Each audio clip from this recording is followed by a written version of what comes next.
Hello friends. इस channel पे काफ़ी टाइम के बाद मैं एक नए वीडियो के साथ आया हूँ और ये वीडियो बहुत ही अलग टॉपिक पे है।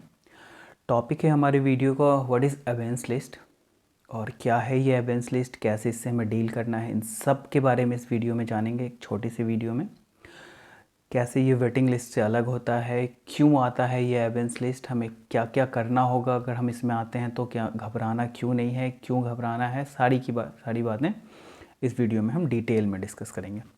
तो सबसे पहले हम अवेंस लिस्ट पे पहुंचते कैसे हैं। अवेंस लिस्ट और वेटिंग लिस्ट में बहुत ही एक मेजर डिफरेंस है, वो ये है कि वेटिंग लिस्ट में आप तब आते हैं सपोज कि फाइनल मेरिट आया। फाइनल मेरिट में आपके जिस भी आप कैटेगरी से बिलोंग करते हैं आपका कट ऑफ क्या है 50, ठीक है। मिनिमम रिक्वायरमेंट मार्क्स है 50 और आपके अगर आ गए हैं 49 या 49 पॉइंट समथिंग, तो फिर क्या होता है कि आप एलिजिबल नहीं हो जाते हो यहाँ से, तो आपको फिर इस कैटेगरी में रखा जाता है, वो होता है वेटिंग लिस्ट। वेटिंग लिस्ट में आप आते हो तो फिर जब नेक्स्ट ईयर जब रिक्रूटमेंट होगी तो इसमें से अगर कुछ कैंडिडेट्स हट गए, हमारे मान लो कि 100 सीट्स थे, 100 सीट्स में से अगर कुछ सीट्स खाली हो गए, कुछ किसी और डिपार्टमेंट में चले गए या कुछ ऐसा हुआ, तो जो सीट वैकेंट रह जाते हैं फिर वेटिंग लिस्ट से वेटिंग लिस्ट निकलता है करीब नेक्स्ट ईयर जब भी रिज़ल्ट आएगा उससे पहले, तो उसमें फिर इन कैंडिडेट्स को लिया जाता है, ठीक है।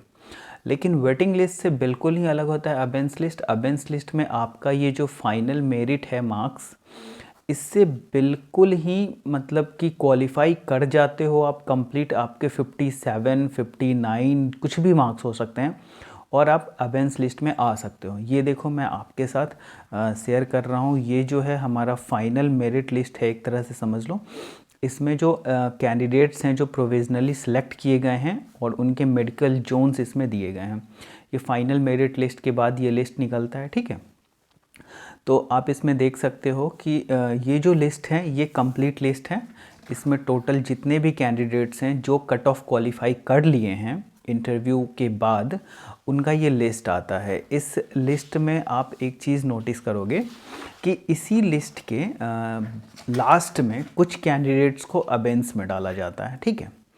अब जैसे देखो कि ये जो है 1287, ये जो कैंडिडेट्स हैं ये सिलेक्टेड कैंडिडेट्स हैं। सिलेक्टेड वो भी हैं लेकिन ये सारे सिलेक्टेड कैंडिडेट्स हैं और ये सिलेक्टेड कैंडिडेट्स के अलावा भी कुछ कैंडिडेट्स ऐसे हैं जिनको अलग से एक अवेंस लिस्ट में डाला गया है। तो ये अवेंस लिस्ट के बारे में बेसिकली हम इस वीडियो में डिस्कस करेंगे, ठीक है। सबसे पहले एक और हिंट्स मैं दे दूं कि जो मेरिट लिस्ट के बाद जो मेडिकल जोन अलॉट होता है, यहाँ पे क्लियरली ये चीज़ मेंशन किया जाता है कि मेडिकल जोन जो है वो आपको प्रोविजनली मतलब सिर्फ जो भी जो फॉर्मेलिटीज़ है उसके लिए दिया जाता है और जो भी फाइनल जोन बनेगा वो कम्प्लीटली अलग हो सकता है मेडिकल जोन से। अगर आपका मेडिकल जोन सेलेक्ट हो गया, मान लो कि आपने हावड़ा जोन में आपका मेडिकल आया, तो ज़रूरी नहीं है कि आपकी ज्वाइनिंग हावड़ा जोन में हो, ठीक है। तो चलिए अपने पॉइंट पे आते हैं वापस। तो जो कैंडिडेट्स को अवेंस लिस्ट में रखा जाता है उनको अलग से एक सेपरेट ईमेल के द्वारा आफ्टर 7 डेज़ या विद इन 7 डेज़ उनको बताया जाता है कि कौन कौन से जो कंक्लूसिव डॉक्यूमेंट्स हैं, ठीक है, उनको सबमिट करना है ताकि वो अवेंस लिस्ट से बाहर आ सके। तो अवेंस लिस्ट क्या हुआ, बेसिकली अवेंस लिस्ट ये हुआ कि जो क्वालिफाइड स्टूडेंट हैं उनकी किसी भी डॉक्यूमेंट्स की वजह से, अगर उनके डॉक्यूमेंट्स में कोई एरर पाया गया, अगर उनके डॉक्यूमेंट्स फुलफ़िल नहीं हो पा रहे हैं इंटरव्यू के टाइम में, या उनके डॉक्यूमेंट्स का कोई भी चीज़ मिसिंग है, लाइक पासिंग ईयर मिसिंग है या कुछ भी ऐसा मिसिंग है, जो भी रिक्वायर्ड क्राइटेरिया है, जो भी अगर वो फुलफ़िल नहीं हो रहा है तो वो सारे कैंडिडेट्स को अवेंस लिस्ट में डाल दिया जाता है। आप एक बार अवेंस लिस्ट में आ गए तो आपके मेडिकल जोन जो हैं, आप जब तक अवेंस लिस्ट से क्लियर नहीं हो जाते आपको अलॉट नहीं किया जाएगा, ठीक है। अवेंस लिस्ट में आने के बाद क्या होगा कि विद इन 7 डेज़ आपको एक मेल आता है। आपका जो भी मेल आईडी होगा उस पर एक मेल आएगा। तो आप देखिए इस तरह का ये एक मेल होता है। इस मेल में आपको जो भी IVPS हैं वो आपको मेल भेजेगी और इस मेल में क्लियरली ये चीज़ मेंशन होगा कि आपके किस डॉक्यूमेंट की वजह से इसमें ये चीज़ क्लियरली मेंशन होगा कि आपके किस डॉक्यूमेंट की वजह से आपको अबेंस लिस्ट में रखा गया है। तो बेसिकली इस वीडियो में मैं ये भी चीज़ मेंशन करना चाहूँगा स्पेशली कि जो EWS कैटेगरी के स्टूडेंट है वो बहुत ही खास इस बात पे ध्यान दें कि अगर उनका सर्टिफिकेट सर्कल ऑफिसर के द्वारा साइंड है तो उसे काउंटर साइन करवाएं कॉम्पिटेंट अथॉरिटी के द्वारा। इसका मतलब हो गया कि उसे SDO लेवल पे इसको फिर से बनवाना है। अब चूँकि IBPS अपने जो भी जब वो नोटिफिकेशन लाता है तो उस नोटिफिकेशन में ये चीज़ मेंशन करता है कि जो EWS सर्टिफिकेट बनेगा ये EWS सर्टिफिकेट प्रीवियस ईयर का रहता है। ठीक है, अगर मान लो कि ये आपका ईयर है 2022-23 तो आपसे ये EWS का डिमांड इस ईयर का करता है, लेकिन आपके रिज़ल्ट आते आते क्या हो जाते हैं, ये 23-24 हो जाते हैं। मतलब कि अगर आपका रिज़ल्ट अप्रैल के बाद आ रहा तो फाइनेंशियल ईयर 23-24 हो जाएगा।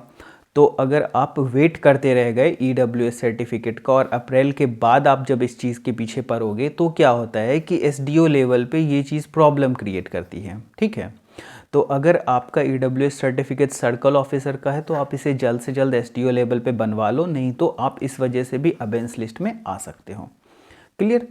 अब क्या होता है कि ये आपको विद इन 7 डेज़ ये लिस्ट आ गया और आपको दिया जाता है टाइम कि आप जो रिक्वायर्ड डॉक्यूमेंट है जब आप इसे करवा लोगे, फुलफ़िल कर लोगे, तो उसके बाद आपको एडवाइस किया जाता है कि उस चीज़ को स्कैन करना है जो भी रेलेवेंट डॉक्यूमेंट है और इसी मेल आईडी पे जिसके थ्रू ये आया है उस पर आपको अपना नाम और रोल नंबर के साथ रिप्लाई कर देना है। ऑन बिफोर 19/7/2021 का है ये और मुझे मेल आई थी ये 5 जुलाई को। लगभग वही 10 से 15 दिन का टाइम आपको दिया जाता है, तो इतने ही दिन में आपको इसे वापस से मेल करना है ताकि आप अबेंस लिस्ट से बाहर चले जाओ। ठीक है, यहाँ तक सारा चीज़ क्लियर। अब मैं आपको दिखा देता हूँ कि मैंने कैसे इस चीज़ को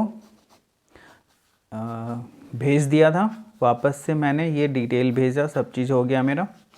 यहाँ पे मैंने ये डाला और अपना रोल नंबर और नाम लिखा और इसे सेंड कर दिया तैयार करके, और ये फिर अपडेट हो जाएगा। इस चीज़ का आपको एक वापस से कंफर्मेशन मेल आता है कि हमें आपका एक्नॉलेजमेंट मिल गया है और इसे मैं कॉम्पिटेंट अथॉरिटी के पास स्क्रूटनी के लिए डाल दूंगा और आपको ये 19 तारीख से पहले आपको बता दिया जाएगा कि ये क्लियर हो गया है कि नहीं हो गया। ठीक है, अब आते हैं नेक्स्ट पे। एक दूसरा मेल आता है जब आपका डॉक्यूमेंट फुलफ़िल हो जाता है, फिर IBPS आपको एक मेल करती है और बताती है कि आप अब अबेंस लिस्ट से बाहर आ चुके हो।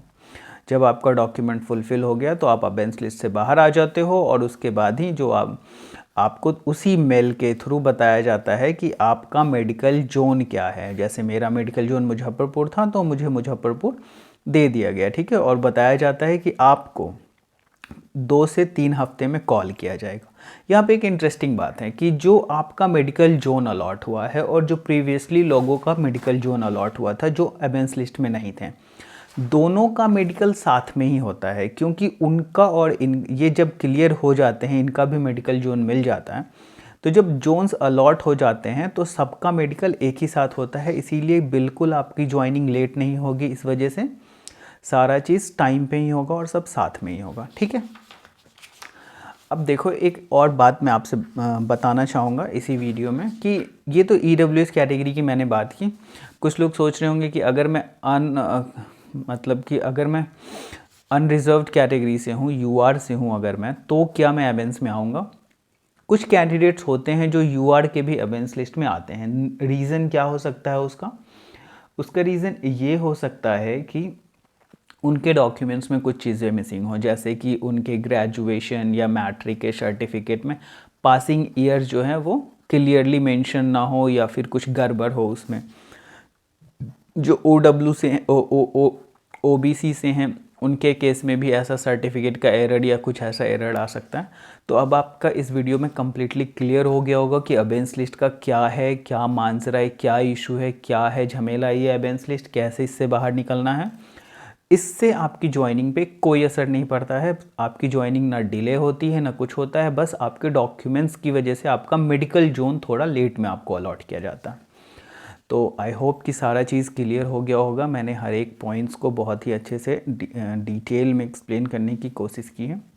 अगर आपको ये वीडियो पसंद आया है तो प्लीज़ चैनल को लाइक करना, और thank you so much for watching this video.